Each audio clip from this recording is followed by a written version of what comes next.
Alerter, mais aussi donner des pistes de solutions aux défis de la transition malienne. Tel est le sens de la conférence de presse animée par l'ancien Premier ministre Moussa Mara. Ce dimanche 7 janvier 2024 au QG de campagne du parti Yéléma, dont il vient d'être désigné candidat pour les prochaines échéances électorales. Dans un diagnostic sans complaisance, Moussa Mara a dressé un tableau sombre de la situation actuelle du pays. Il en appelle donc à une union autour des autorités pour préserver l'espoir suscité par cette transition. Les autorités actuelles de la transition, ils ont réussi quelque chose qu'on n'avait pas vu auparavant, en tout cas personnellement que je n'avais pas vu auparavant.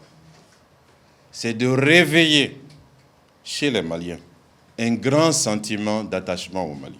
Patriotisme, nationalisme, ce grand sentiment-là, nous devons tout faire pour qu'il ne reflue pas, pour qu'il ne se transforme pas encore une fois en grande déception.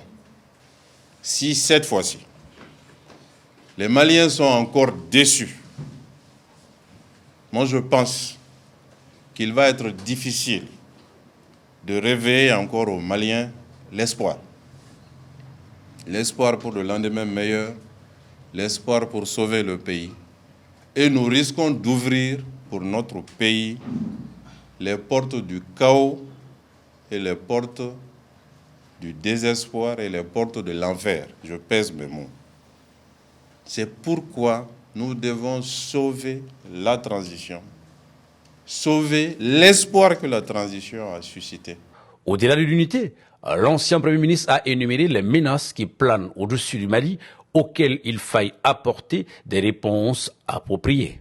Le premier défi, c'est celui de la paix au nord et ailleurs dans notre pays. Et à ce titre, il faut saluer la volonté du chef de l'État annoncée dans son discours le 31 décembre 2023 dernier, où il a ouvert les perspectives d'un dialogue entre Maliens. Seulement, nous devons éviter que cette perspective soit un monologue et que cette perspective soit un processus administratif qui débouche uniquement sur des mots au-delà de vraies résolutions, de vraies ententes entre l'ensemble des composantes de notre pays. Je profite de cette occasion, et je l'ai dit dans le document, qu'il ne faut pas oublier nos compatriotes qui sont engagés dans l'aventure terroriste. Parce que les groupes terroristes ont aujourd'hui plus d'impact sur la sécurité de notre pays que la rébellion. Si on veut obtenir la paix et la stabilité du Mali, il faut aussi parler à ceux-ci. Si ça devait prendre plus de 2 mois, n'hésitons pas. Le Mali est un pays démuni. Le Mali ne doit pas être obligé de consacrer toutes ses ressources aux armes. Cela n'est pas soutenable et je crois que nous le savons tous. Ceci pour introduire le deuxième défi, qui lui est lié au fait que nous n'avons pas suffisamment de ressources. C'est la question énergétique. Quand on écoute le discours du chef de l'État, je fais encore référence au discours du chef de l'État, il n'a pas annoncé de délai, il n'a pas annoncé de mesures concrètes, précises, avec des impacts visibles. Parce que simplement, nous devons le constater, nous sommes démunis face à cette situation. Moi, je pense qu'il est temps qu'avec les autorités, que nous nous parlions et que nous disions d'abord la réalité aux Maliens, que nous mesurions les efforts à fournir par les uns et les autres, que nous communiquions, mais que nous le faisions ensemble. Quand je demande l'unité pour sauver la transition, c'est son illustration concrète. Les acteurs politiques, la société civile, tout ce que le pays compte de leaders, de personnes qu'on écoute, doivent être associés à la communication autour des délestages. Troisième défi, lié aussi à la question de l'énergie, les difficultés économiques et financières du pays et de l'État. L'État, aujourd'hui, a beaucoup de difficultés à faire face à ses engagements et je pense que nous le savons tous. Le paiement de la dette intérieure, les difficultés ici ou là à faire des investissements, le recours régulier aux emprunts à des conditions difficiles. Aujourd'hui, nous nous endettons. L'État malien s'endette comme un Malien lambda. Le taux d'intérêt tourne autour de 8%. Regardez juste quand ces endettements ont commencé. Ça a commencé dans la période de IBK, ça n'a pas commencé dans la transition. Quand les endettements ont commencé, on avait des taux de 4-5%. Déjà très élevés. Parce que les États généralement s'endettent à 0,1%, à 1%, à 0,5%. C'était ça nos habitudes des 30 dernières années. Ça veut dire que ceux qui nous prêtent de l'argent ont de plus en plus de doutes à notre capacité à rembourser. C'est pourquoi ils rendent l'argent cher.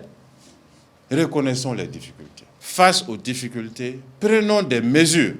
Et au rang des mesures, les autorités doivent donner l'exemple. Il n'est pas concevable qu'au moment où il y a ces difficultés économiques et financières, où on s'endette pour faire face à nos dépenses, que nous ayons des budgets de fonctionnement qui augmentent. Nous avons besoin d'unité. Nous avons besoin de nous donner la main. Nous traversons des moments difficiles. Pour faire face à ces moments difficiles, chacun doit faire des efforts, les autorités les premiers et l'ensemble de la composante nationale ensuite poursuivre. Autre difficulté, n'ayons pas peur de le dire, les restrictions aux libertés. Au moment où nous voulons qu'on se rassemble, on ne peut pas restreindre les libertés. Quand on prive de parole certains acteurs, ceux-ci et ceux qu'ils représentent ne se sentiront pas concernés par ce qui se passe. La liberté d'expression dans notre pays, sa quête a nécessité que des personnes se sacrifient. Des Maliens sont morts pour qu'on puisse s'exprimer librement. Ne l'oublions jamais. Je pense que cet appel à l'unité ne peut pas être complet si nous ne travaillons pas sur la question des libertés d'expression aussi. C'est l'une des meilleures manières de mettre les gens ensemble. Tout pouvoir, tout régime a besoin d'entendre des sons discordants, des critiques pour améliorer son fonctionnement. Ce n'est pas pour rien que dans notre pays, on a le statut de l'opposition. Ce n'est pas pour rien que dans notre pays, on a même, dans le passé, libéré un budget pour les opposants. Parce que c'est indispensable à la démocratie. Nous ne contestons pas la justice. La justice fait partie de la démocratie aussi. Mais il faut que politiquement, nous discutions sur cette question. Et nous essayons d'établir dans notre pays un ordre où on va permettre aux uns et aux autres de s'exprimer. Le dernier défi, c'est le retour à l'ordre constitutionnel. Le retour à l'ordre constitutionnel est lancé par l'adoption de la Constitution en 2023. Pour que nous puissions appliquer cette Constitution, il faut le retour à l'ordre constitutionnel. Donc, c'est un devoir des autorités. Et c'est à ce titre-là que le chef de l'État, dans son discours, a indiqué que la transition fera des efforts en 2024 vers le retour à l'ordre constitutionnel. Sauf qu'en indiquant cela, il n'a pas donné de date. Il n'a pas fixé de chronogramme.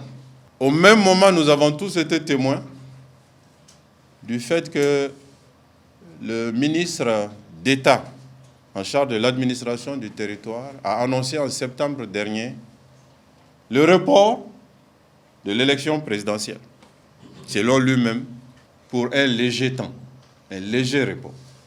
Et si nous sommes dans l'incertitude, la patience des uns et des autres risque d'être remise en question à un moment ou à un autre.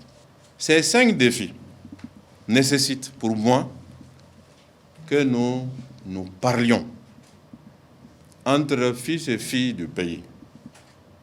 Il ne s'agit évidemment pas de chercher des postes, je vous rassure, et je pense que je suis crédible en le disant.